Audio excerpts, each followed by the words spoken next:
Ladies and gentlemen, Dr. Chris Knobbe. Chris, welcome to the show. Welcome to Become Your Own Superhero.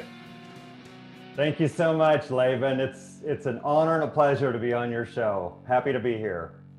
Well, it's lovely to have you on here, Chris Obi-Wan Kenobi, the Jedi of proffer and macular degeneration. This is a very exciting interview for me, and you and I have had some wonderful engagement offline, and the energy is palpable in this room where I am many thousands of miles away from you. And I suppose my very first question for you is, what's the single greatest thing that's happened to you in the last 7 days? Oh gosh. Well, I think I shared this with you, and I'm not sure I can share it. I'm going to be. Let me put it this way. One of the world's greatest leaders in natural health, who I'm not sure I should name today. I'm not sure if he would want me to go public with this just yet, but he asked me to co-author a book with him this week. It hit me like a ton of bricks, and he is the leading natural health author, and runs one of the largest, if not the largest, natural health website in the world. I'm not going to say, I probably gave it away, but nevertheless, we're going to be collaborating on what I hope will be a phenomenal book together that is going to be all about Westernized diet and chronic disease. And I think, and he believes, this could change the world. So I could not be more excited. I need drugs to sleep now. I'm joking, but I'm that excited about this, new opportunity. So got too many things in the fire, but I'll tell you what, it's great to be there than to not have enough to do. So happy as a lark. Well, I totally forgot about that before I asked you that question, and I'm grateful that you shared that with us, because Chris is certainly playing this down. This is a watershed moment in Chris's life, as far as I'm concerned, and we'll keep the audience in suspense, because patience is a virtue, and when this production comes out, this will be revolutionary, and I'm proud just to know you, to witness this part of the genesis. So the reason why that this particular individual has reached out to Obi-Wan Kenobi over here is because of this extraordinary background that you come from. And just to give our audience a bit of a background, you are a trained ophthalmologist who's been practicing for 20 plus years, and have specialized in the area of macular degeneration. How did you get here? Yeah, so exactly, Laban. So I'm a physician, I'm an ophthalmologist, and I was an associate clinical professor of ophthalmology at the University of Texas Southwestern Medical Center in Dallas, Texas, for about 16 years. And I don't really like to talk about my professional background, but because I think what's so phenomenally more important is that personally, Laban, I suffered with arthritis. This is where I got to where I am today. Is I began suffering with arthritis myself when I was about 33 or 34 years old. And I suffered, and this was progressive. And I saw all of my colleague, friend physicians, a bunch of them. I must have seen a dozen physicians, from orthopedic surgeons to internists, family doctors, rheumatologists. And I was even given a prescription in 2011 for an immunosuppressant that I took for either 1 or 2 days. And the very next day after getting that medicine, I learned from my brother about the paleo diet. I didn't know anything about nutrition, like your typical allopathic orthodox physician. I knew next to nothing about what I did know was wrong. So I didn't know very much. And what I did know, like your typical physician, I don't think I'm gonna hurt anybody's feelings. I'm one of them. And I was just as ignorant as them because we're not taught anything about nutrition in medical school. And anyway, but so I learned from my brother a little bit about paleo, and I found out that it was anti-inflammatory, and I eliminated grains and dairy, and I had this dramatic improvement in my arthritis in like 8 days. It was 80% better, 8 or 10 days, and this was so transformative in my life, Laban, that this changed the course of my life. And I began to investigate nutrition then. And then I read Lauren Cordain's book, The Paleo Answer, and I began to investigate. I wanted to learn everything I could about nutrition. I just could not believe that basically Westernized processed foods are driving so much disease. And in 2013, I eventually came across the work of Weston A. Price, who is a researcher that connected our Westernized processed foods to disease in populations that were transitioning from their native traditional diets over to our processed junk food, and how they developed all sorts of disease. And so I understood that in 2013. And once I understood that these foods, Laban, essentially processed food, which is really sugars, refined flours, seed oils or vegetable oils, and trans fats, that's processed food, those 4 things. And when I began to understand that those 4 foods are driving heart disease, hypertension, stroke, cancers, metabolic syndrome, type 2 diabetes, overweight, obesity, Alzheimer's, dementia, autoimmune diseases like multiple sclerosis, rheumatoid arthritis, type 1 diabetes, on and on and on. And the list goes on endlessly. I finally questioned whether or not those same man-made processed foods might be driving age-related macular degeneration, which is the leading cause of irreversible vision loss and blindness in people over the age of 60 worldwide, now affecting 196 million people this year in the world. And so by 2015, I'd done enough research. I'd researched that as much as I could while I was still in practice I worked on that as much as I could for about 15 months. And when I was convinced I was on the right track, I left practice and pursued this full time. And in 2016, had enough evidence to write a book, to write a scientific paper, and I began to go public with this. And then, so I began presenting this all around the United States to all kinds of audiences, both medical and lay audiences. And then, but I want to tell you and the audience this: I began to understand that so-called vegetable oils, the seed oils, are the biggest driver of all this disease. That yes, the big picture is it's man-made processed foods, and that's those 4 things: sugar, refined flours, seed oils or vegetable oils, if you want to call them that, and trans fats. But if you take those, my research, and this is where I've spent the better part of the last 3 or 4 years of my work, is understanding vegetable oils and how they're driving this disease. And I think that they account for around 80% of all of this chronic disease. They are devastating to our health. And that's how I ended up where I am with you on this podcast today, is because I went down that path as well. But I have a heart and soul, and I have passion to bring this information to the world of ophthalmology and optometry and vision science. And I want to reach the world with that message, because people are needlessly going blind by the millions in this world from macular degeneration. And that is it's tragic, and it is a travesty because it's preventable.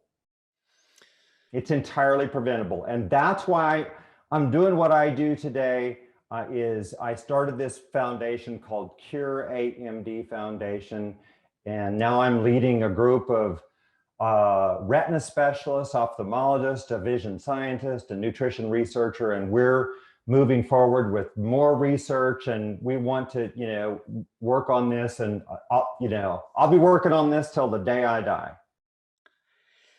Well, isn't it extraordinary, Chris, the gift of arthritis that you received from the universe, and look at where we are now. And I feel a sense of relief that I was able to snaffle you right before you crescendo into the stratosphere with how in demand this is going to be. And I feel privileged to have learned just what I've learned in the last couple of weeks, just following your work and the research for this interview. And we're so blessed and grateful to have someone like you just giving this information freely to the world, because what I've come to realize is that this impacts every facet of our lives. And I think my own father, his vision has drastically deteriorated over the years. Type 2 diabetic, sedentary lifestyle, lots of seed oils, like a lot of the exact things that you're talking about. But just to clarify for people listening, what do you mean by seed oils? If they go to their pantry, what are they looking at that they can then go and throw in the bin? Right. Yeah, that's a brilliant question. Because and let me go back, if I could, Laban, and just give a little bit of history here, because so we call these vegetable oils, and but none of them come from vegetables. None of them. That's a euphemism. And I think it was coined, and I can't pinpoint it, but I think it was coined in the early 20th century. But the world, for 99.99% of the world, had never touched or felt, seen, or tasted a so-called vegetable oil up through 1865, at the end of the Civil War in the United States. And the following year, in 1866, good old Americans, manufacturers determined that they were able to feed cottonseed oil, which was extracted from cotton seeds, something that we would never eat. And they were able to, it had been used as lamp oil, and it was been used as machine oil, and then they put it into fertilizer, and then they fed it to cattle, and it didn't kill cattle.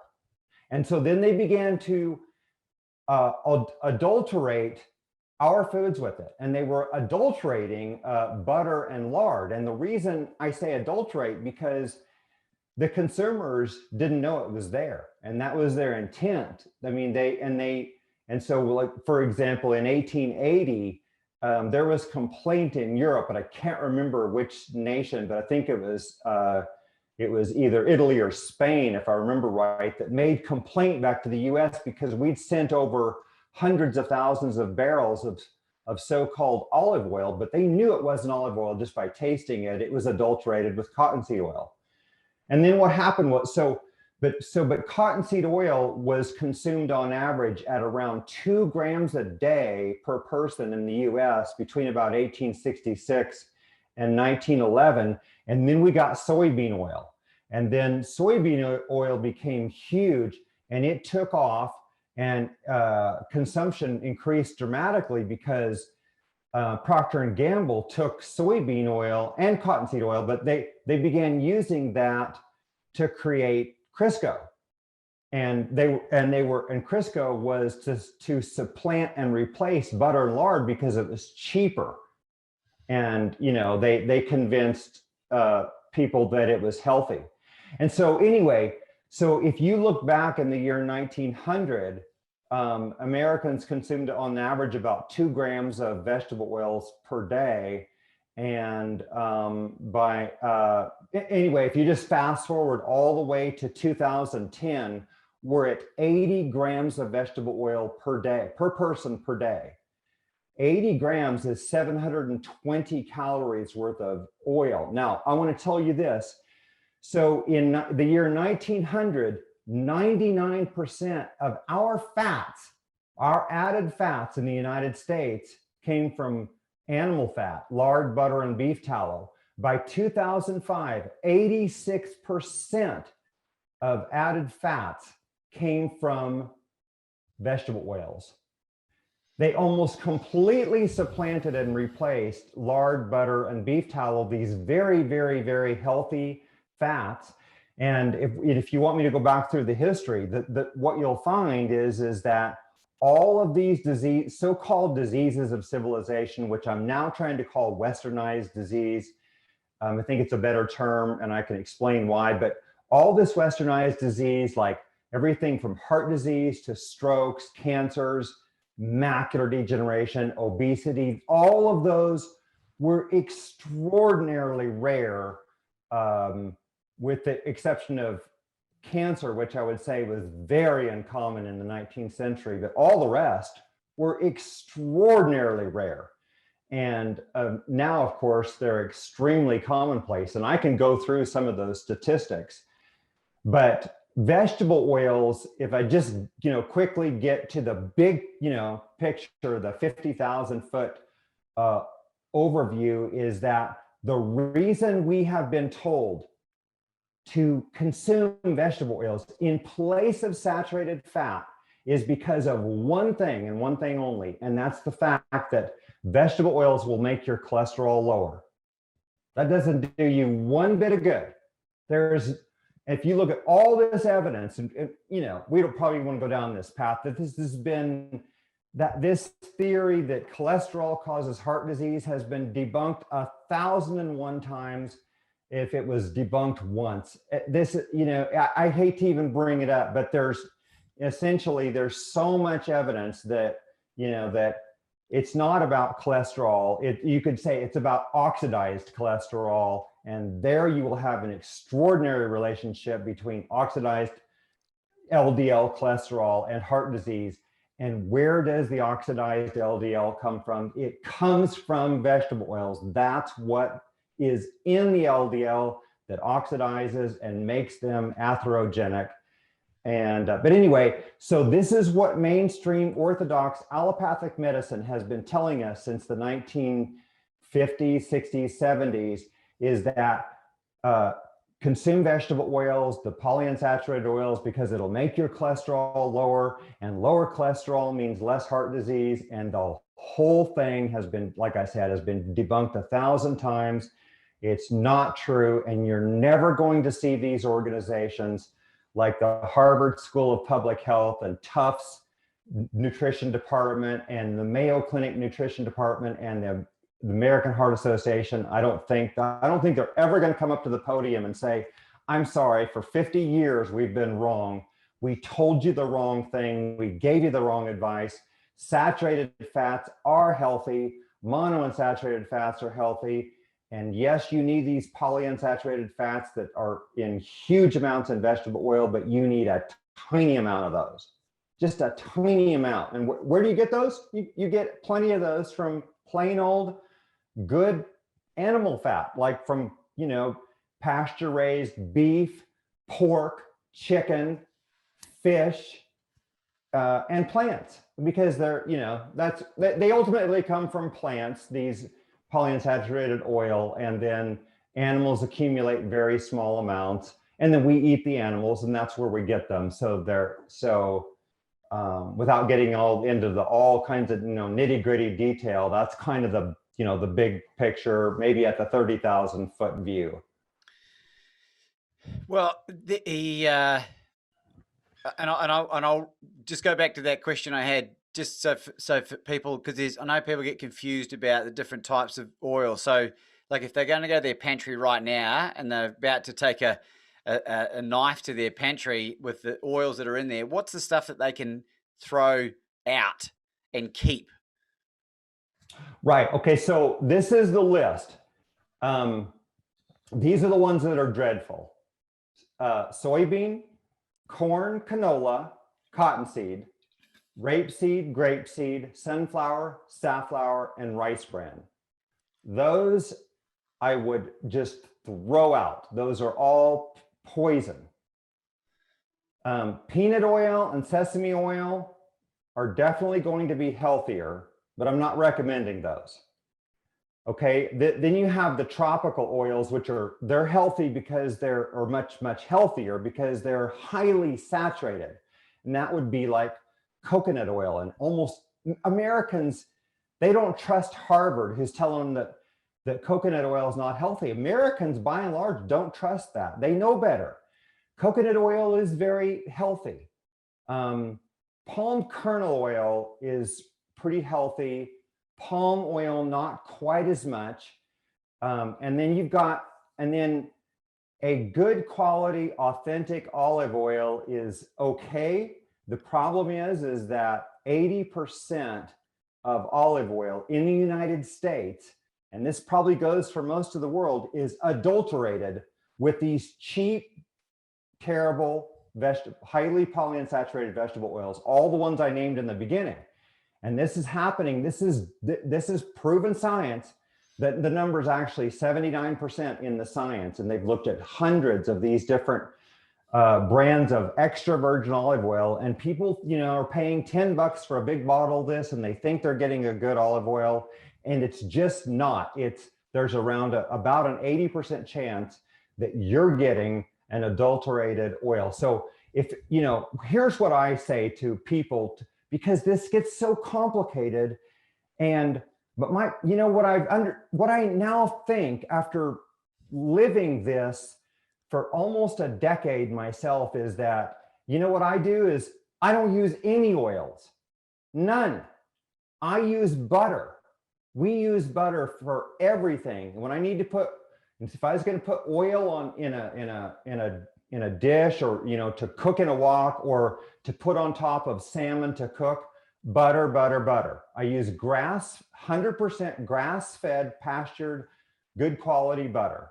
And I won't necessarily name brands, but anybody can go to almost any grocery store, I think, and find good quality, pastured, 100% grass-fed butter, and use that. I would use that for everything, because you cannot even trust olive oil, and you can't trust avocado oil for the same exact reason as the olive oil. They're also adulterated.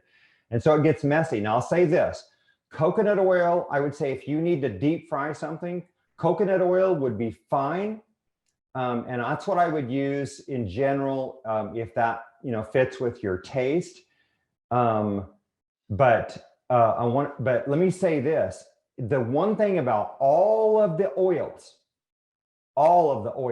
that come from any plant is that none of them have vitamins A, D, and K2.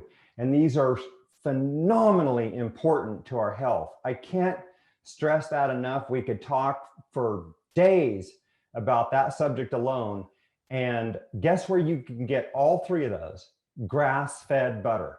So you could take populations like the Asians, who would consume, back 70 years ago, they consumed very small amounts of animal foods. They had really high carbohydrate consumption, which was either, like in the Okinawans, it was sweet potatoes, and in mainland Japan, it was plain old white rice.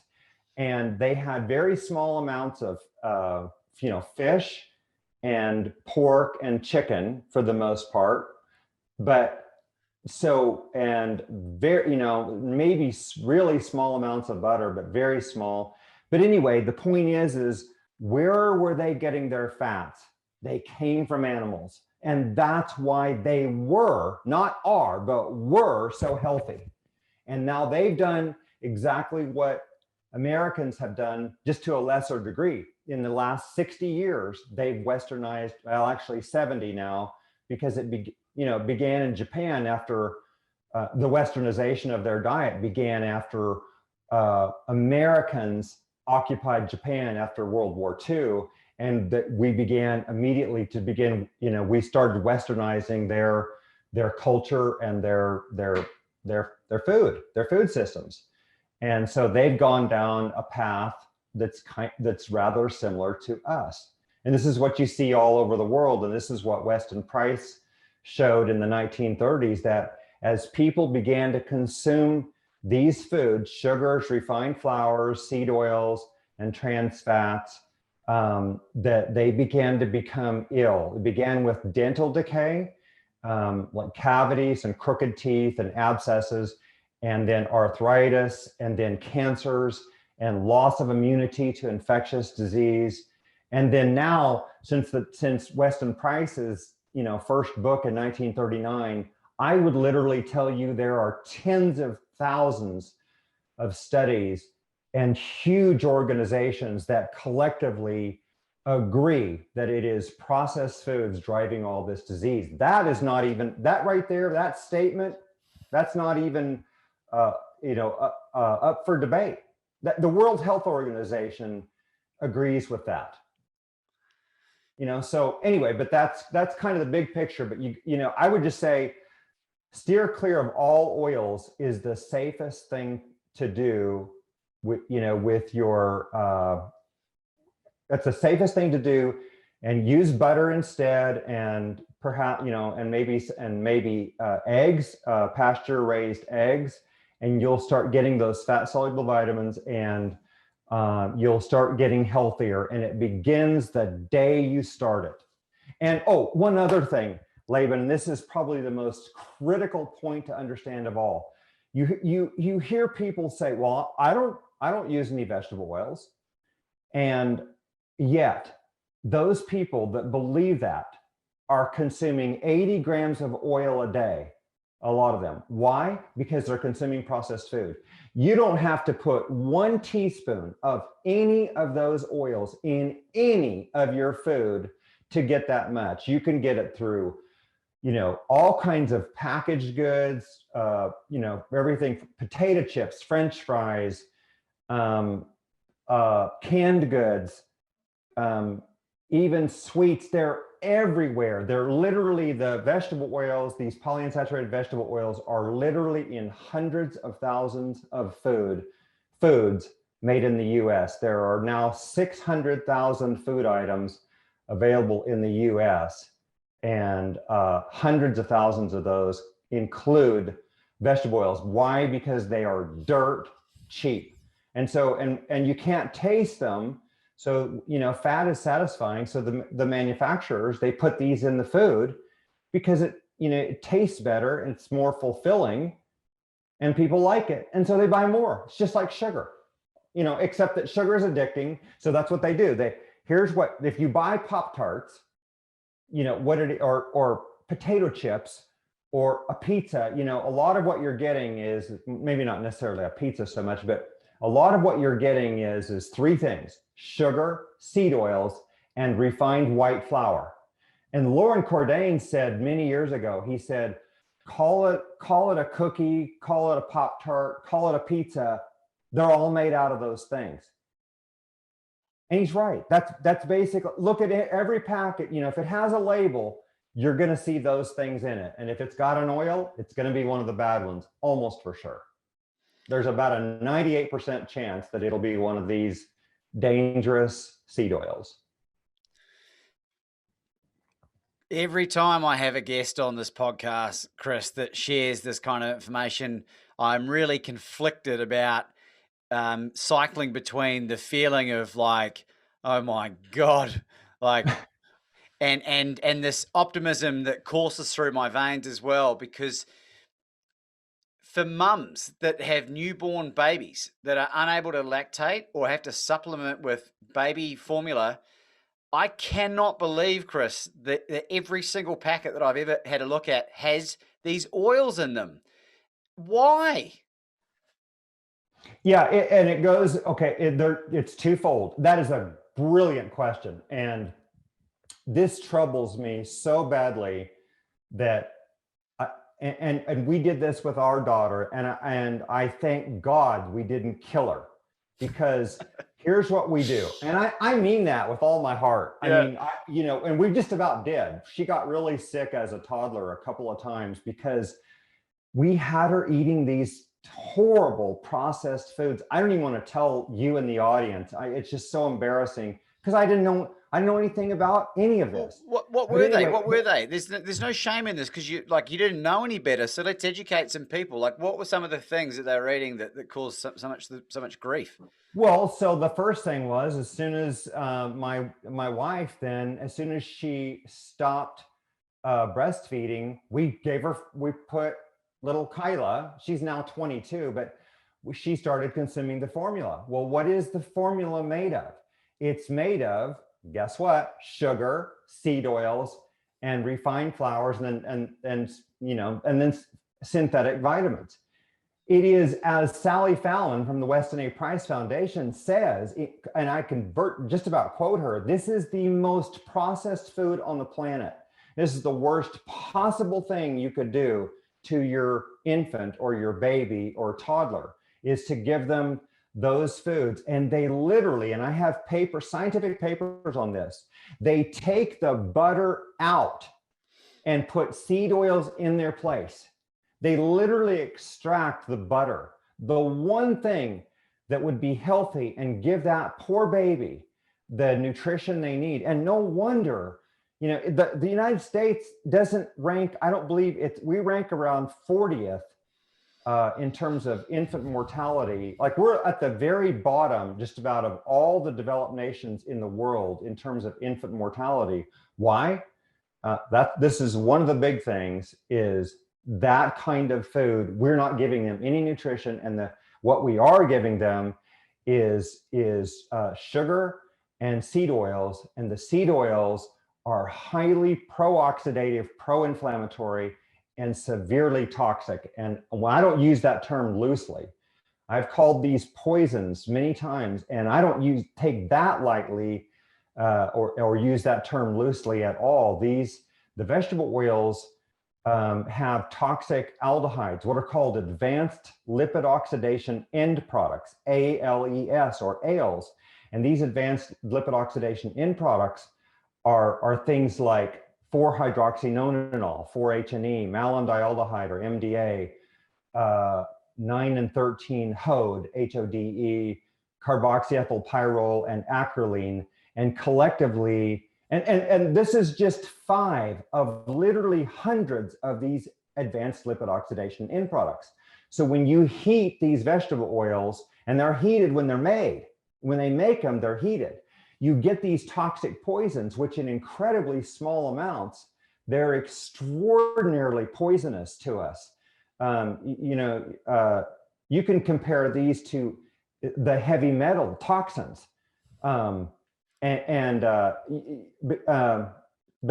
anyway, so these collectively are these ALES, these lipid oxidation end products. These are collectively cytotoxic, meaning they kill cells directly, genotoxic, mutagenic, carcinogenic, atherogenic, meaning atherosclerosis inducing, thrombogenic, meaning clot inducing, in other words, cause heart attacks and strokes, and obesogenic, causing obesity. These chemicals, just by themselves are causing this. And this doesn't even get into all the pro-oxidative effect that comes directly from how these oils, the linoleic acid, which is the primary omega-6 in these oils, drives destruction in our mitochondria, which are the powerhouses of the cell, and leads to mitochondrial dysfunction.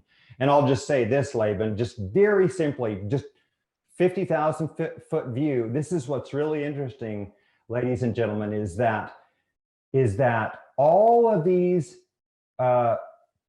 westernized diseases, heart disease, atherosclerosis, dementia, Alzheimer's, obesity, macular degeneration, type 2 diabetes, you know what they share in common? Mitochondrial dysfunction. The powerhouses of our cells are severely architecturally, morphologically abnormal and biochemically abnormal, and they are dysfunctional, meaning they can't produce energy. And if anybody wants to ever go look at my Ancestral Health Symposium 2019 that I gave at the University of California, San Diego, it takes about 10 minutes, and I show the metabolic, the biochemistry, how you get to that. But so what this is, if you think about it, why would macular degeneration, the disease of the retina, and obesity and heart failure all have the same thing? Why? Because they're all driven by seed oils. That's what connects all these. So you can see it, everything from insulin resistance to mitochondrial dysfunction, to the pro-oxidative effect, to the oxidized LDL, from the history to the ultra structure at the molecular level and biochemical level, it all fits. The whole story fits, all goes together, it all makes sense. And I can't find anything that doesn't support this concept, this line of thinking, the evidence. This is like if you're an investigator and you're trying to find the murderer, for this homicide. You're looking for thousands of clues and evidence. That's what you do in this. This is what you do, and pretty soon, you've got 1,000 arrows all pointing at the same thing, and you take that to court, and that's what I do.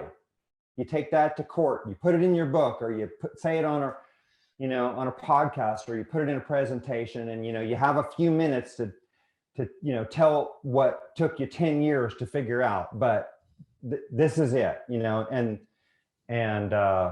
so yeah, this is what I do. And you do it so beautifully, Chris. And if people aren't rushing to their pantries as they are listening to this through their Yui Boom speaker on the kitchen bench and slashing knives through all the seed oils, and I don't know what they're doing. And one of the things that struck me about the Weston A. Price book that you so beautifully introduced me to just the other day, I have heard of Weston A. Price, but I'd never started to read any of his stuff. And his book's called Nutritional and Physical Degeneration. And for people that are interested, Chris's book's called Ancestral Dietary Strategy to Prevent and Treat Macular Degeneration, which I've started to read, which is a brilliant book as well, right? Like if you want to learn about this stuff as well, which affects what will be 1 in 3 people at some point. But Weston A. Price, when he traveled to, these indigenous tribes, and which you so beautifully said the other day, Chris, like we can never replicate these studies because these tribes have all been westernized too much, where they've gone past the point of no return. But he noted that the babies in the villages and the tribes across this whole place were never upset, apart from if they were hungry, they would cry, and if they were scared by a stranger. Right. And I don't have any children yet. I'm working on it, but I talk to a lot of mums, and they look exhausted, and they have this badge of honor of being totally fatigued, and their kids are crying and screaming, and they've got, Christ knows what's going on with them. And I don't believe that's how children are supposed to be. I think that's supposed to be how Weston Price observed them. What are your thoughts on that? Oh, that is, I could, second and third that. That is exactly correct. That is exactly what Weston Price found, that when infants are properly nourished, they are happy children. They're happy, content, and yeah, he wrote that he virtually never heard them cry. And here we just think that a crying, wailing baby is, we go, well, they got colic or whatever. But I'm telling you, if you had to live off of what we give them, you and I would be crying too. We would be absolutely miserable. But all they know is they're in misery, and and yet our orthodox allopathic medicine has ignored all of this evidence, and they have espoused the belief system that we need to remove saturated fats, which means healthy animal fats from our foods, and beginning with our babies. And so what goes in these formulas? Seed oils and sugar. And then synthetic vitamins, which is just, this is the most disastrous thing you could ever do. So yeah, and so it begins, just shortly after birth is for, for the majority of the infants in most of the Western world. And but in in native traditional populations, children were properly nursed, and the mothers were consuming very healthy ancestral diets, which means these were diets of extraordinarily different character. But what did they all have in common?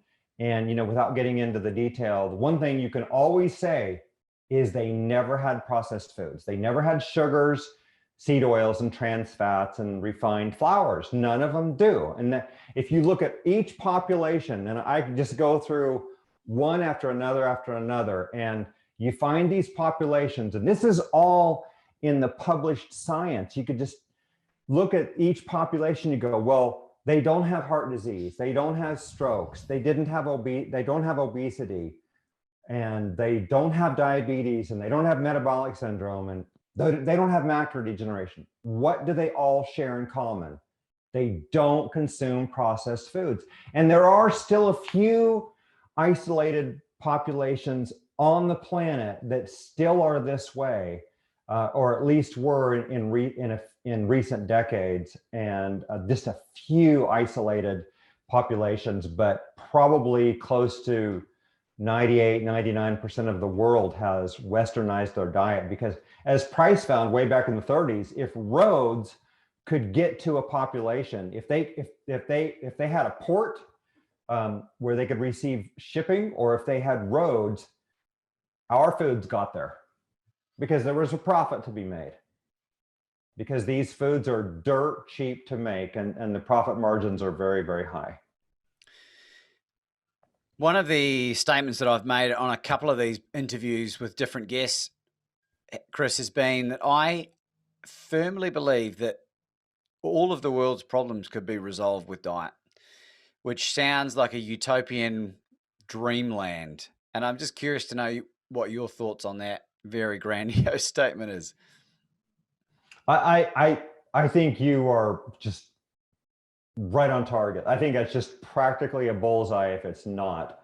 One of the things that if we stick with Weston Price's research is, I would say, almost a fourth, or at least a fourth of his book towards the end primarily is dedicated to the fact that what he found was that these populations consuming their native traditional diets had extremely high moral character, and that virtually none of these populations even needed a penal system.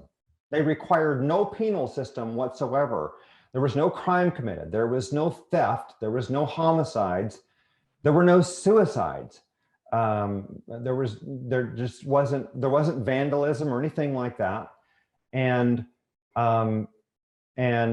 Price attributed that to the fact that the brain requires all of these nutrients and the lack of the toxins in the processed foods in order to function properly. And this is what supports, in many ways, healthy thinking, even, believe it or not, even in intelligence, but perhaps even moral character.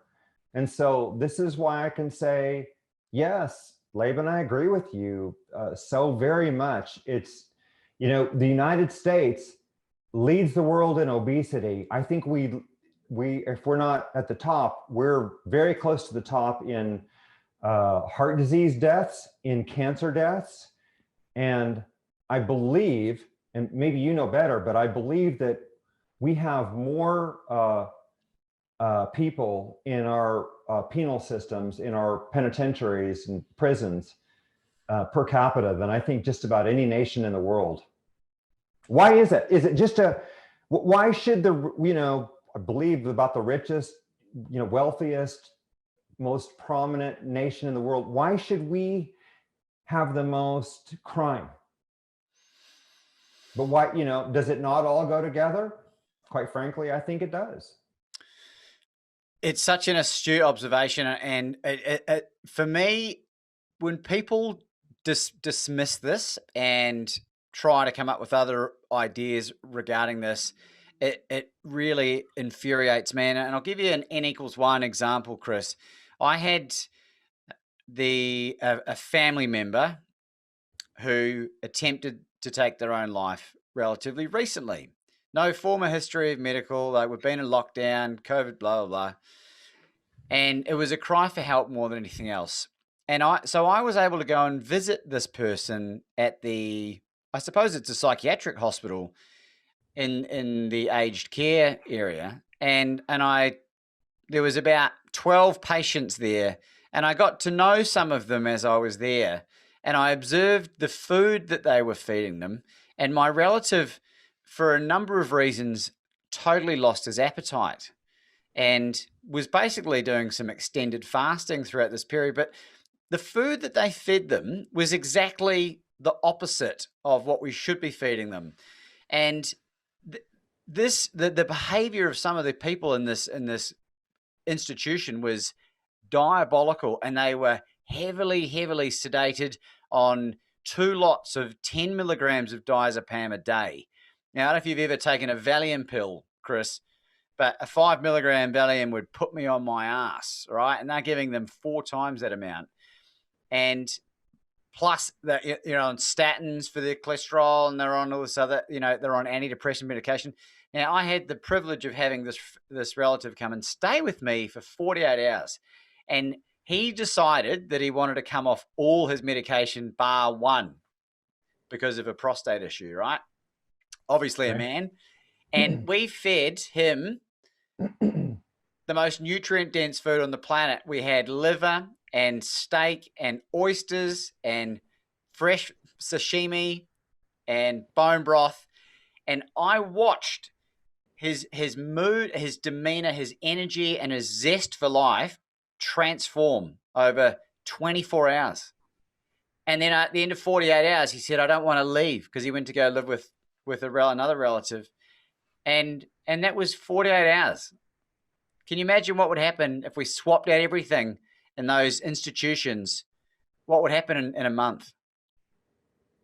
Yeah, that is the most compelling, as you said, N=1 study, but that is a case history.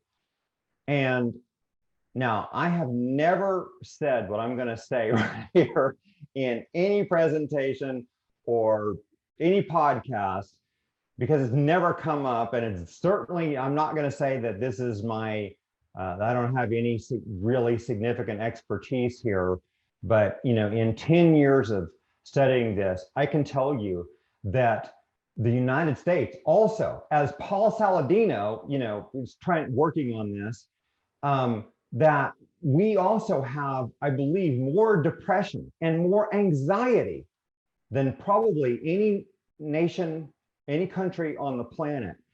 And if you dig into the vitamins and minerals of these people, I'm telling you, you will find nutrient deficiencies. And if you correct the diet, I am quite convinced you can correct the huge majority of major depression. I'm not talking about situational depression, which is very different. So if somebody dies, there's a tragic event in your life, if you went to jail or something like that, you obviously have a reason to be depressed. But I'm talking about what we normally think of, which is major depression. Depression, you don't know the cause, and anxiety that you also don't necessarily have a cause for. And interestingly, in some of these populations, and I think the Catawbans were one example, if I remember correctly, that they asked these people, who were on a native traditional diet about depression. And they're just perplexed that somebody could be sad or down without a reason. They've never heard of it. They can't conceive of this. Like, we think it's normal. Oh, well, they're just depressed, so Prozac, right? It's just, I mean, if I walked into a psychiatrist's office today and I said, hey, doc, I'm just down. I mean, he's going to be writing a prescription before I can probably finish my sentence. And yet, could it just be that I have a nutrient deficiency? Oh, you bet it could.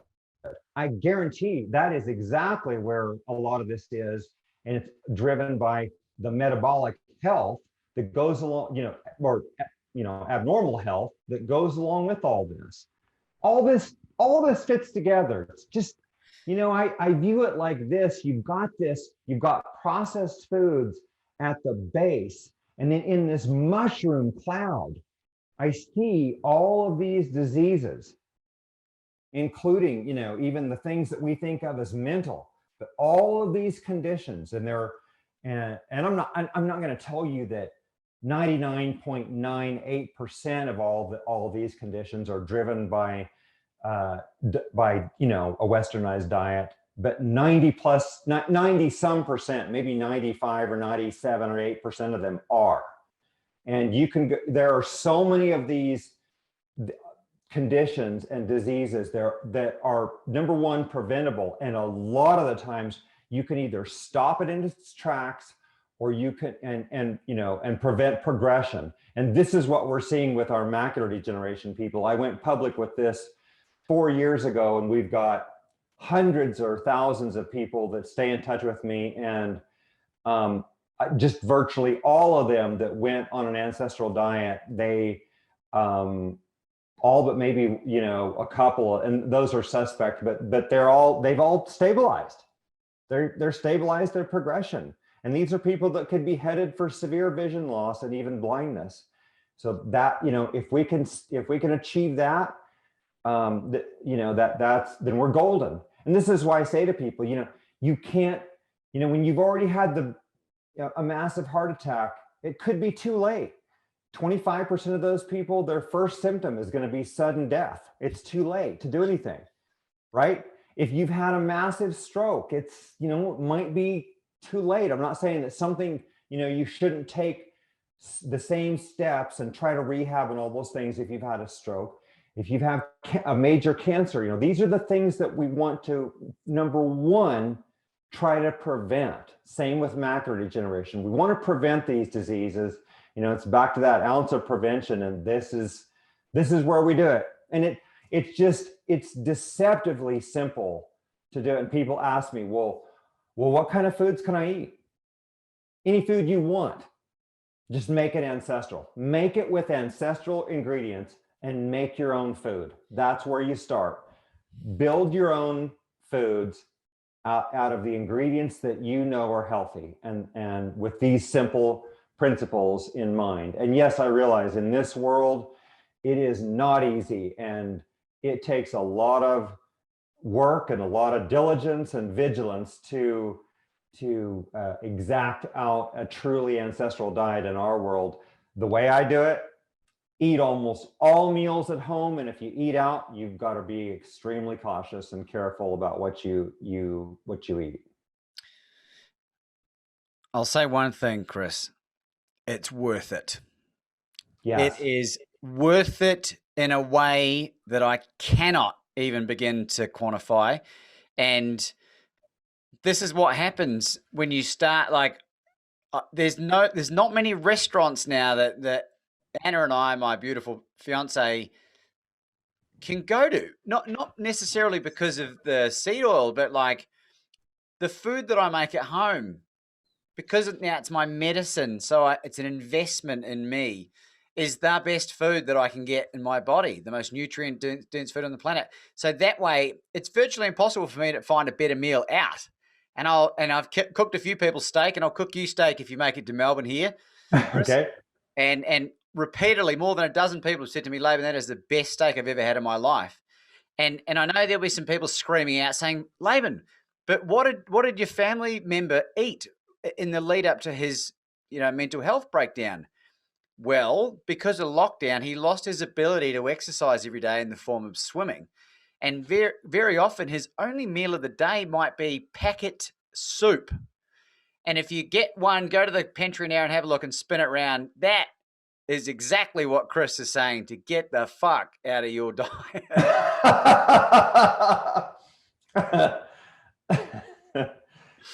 Yeah, that's exactly right. I mean, that food, I mean, I don't know what's in that exactly, but I can guarantee you this, it's going to have almost no really good nutrition at all, and it won't have any fat soluble vitamins unless they're there by way of synthetic vitamins. I'm going to read it to you because I can almost remember most of it. It was refined. It was wheat flour, MSG, which is gluten from flour, soybean oil, I'll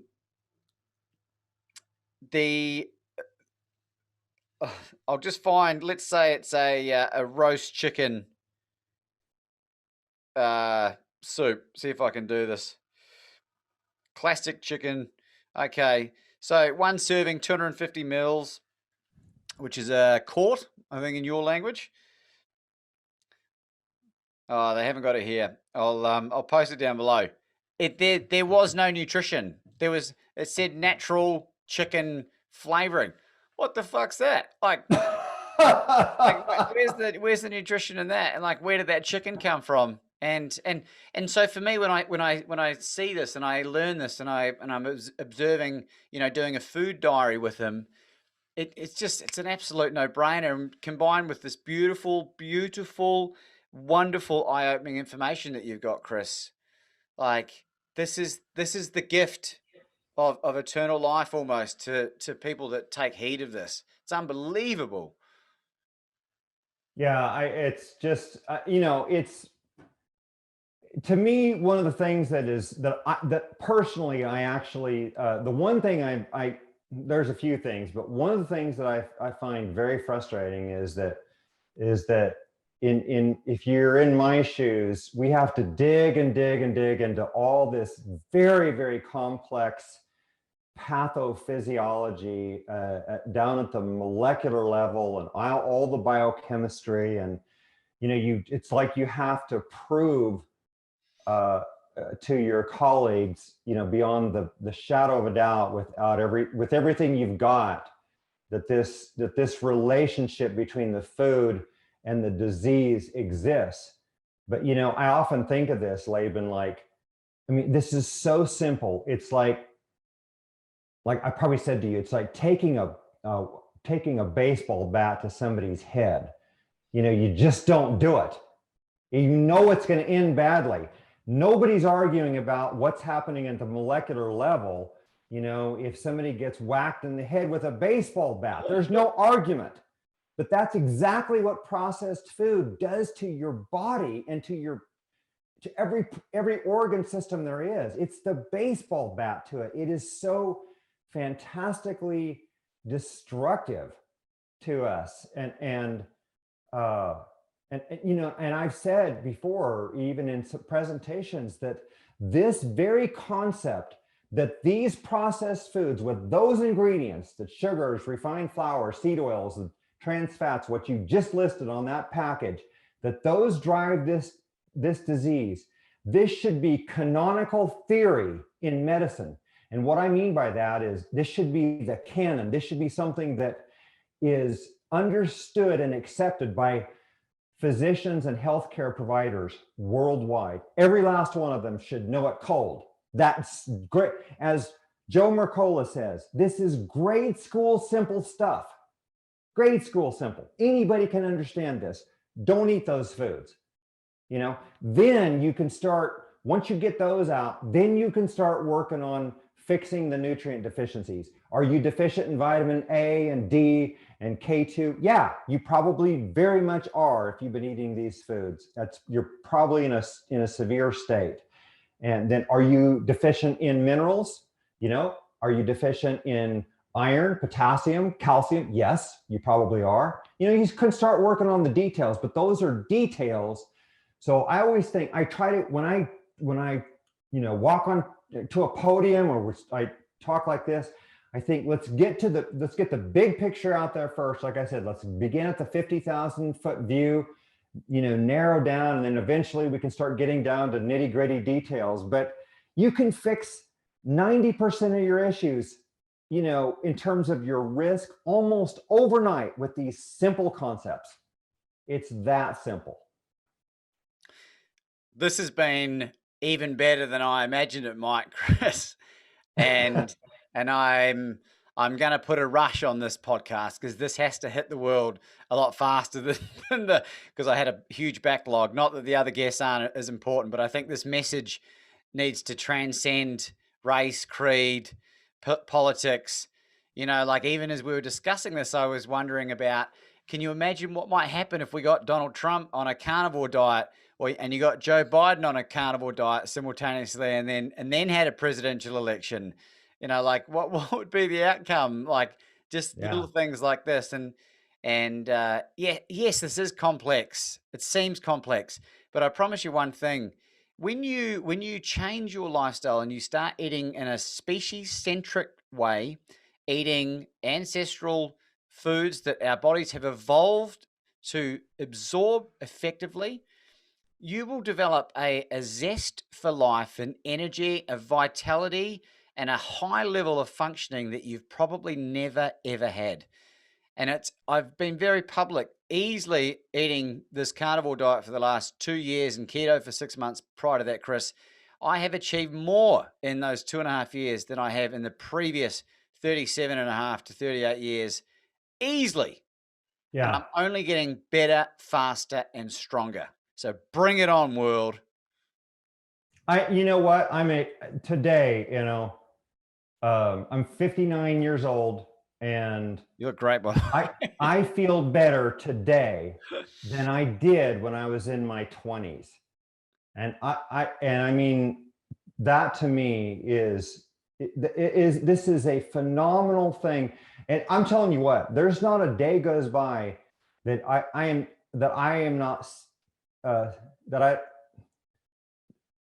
not amazed by what diet can do for you and do to hurt you. Both ways. That I see it day in and day out in my research, in my own life. Like you, I'm about as strong or stronger than I've ever been. I do sprints for workouts. I run stairs. And guess what? I was having problems doing a lot of those things when I was in my 30s because of my arthritis. And now that's virtually gone. How is that possible, ladies and gentlemen, if we're just meant to get old and get these diseases? No, we're not meant to.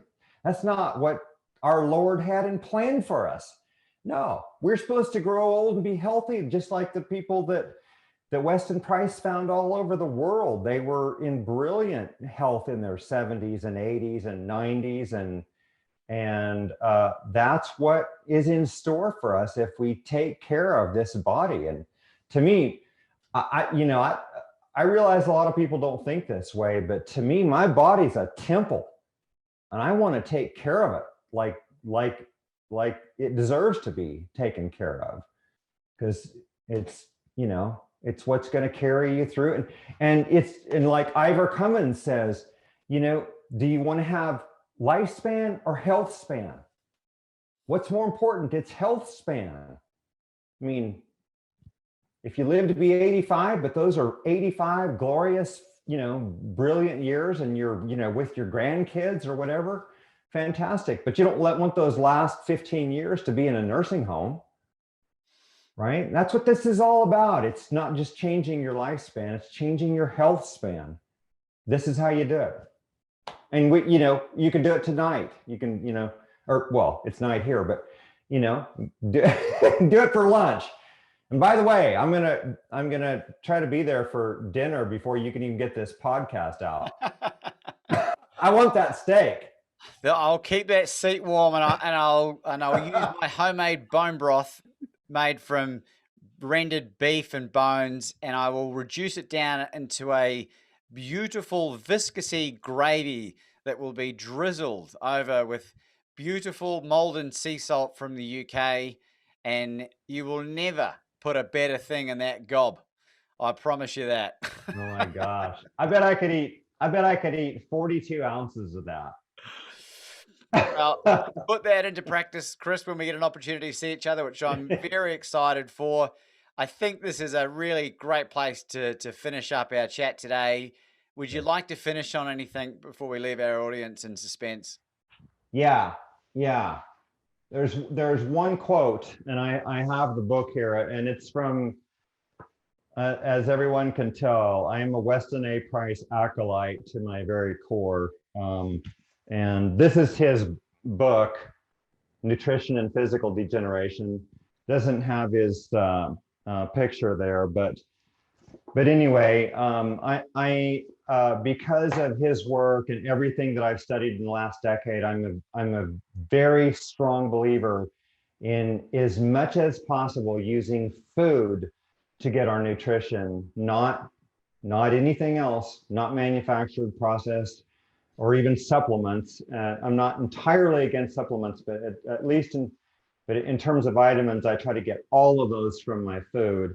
But and I don't even have the entire quote here, but Weston Price said, quote, "Great harm is done, in my judgment, by the sale and use of substitutes for real food, or for whole food," I think, end quote.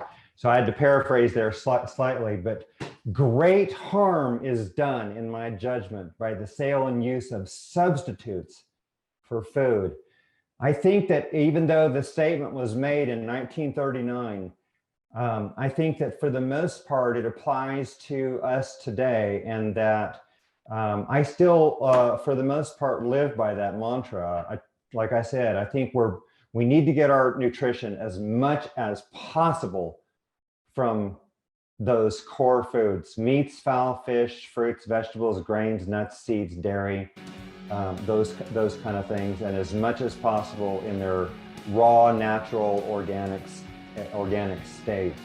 And that alone is a prescription generally for fabulous health. So that's it. Ladies and gentlemen, Dr. Chris Knobbe.